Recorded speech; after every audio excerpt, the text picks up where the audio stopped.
મોટી થયો મારી ટપોરે નામ નહીં કહેવાય તું એક મારા બાપ હત્યાનું લહલ પાણી કે હાથમાં લીધું નવો સિંહ હાલો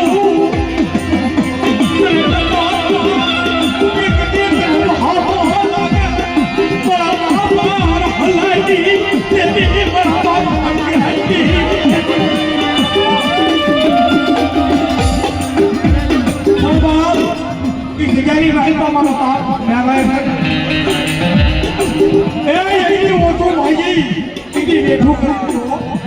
મારા દાદા દાદા બાપ મેરા કી એક દિન નિગરી ભાગની ચાલે મારા બાપ રહવાઈ મારા બાપ કે બાપ જાવ પડી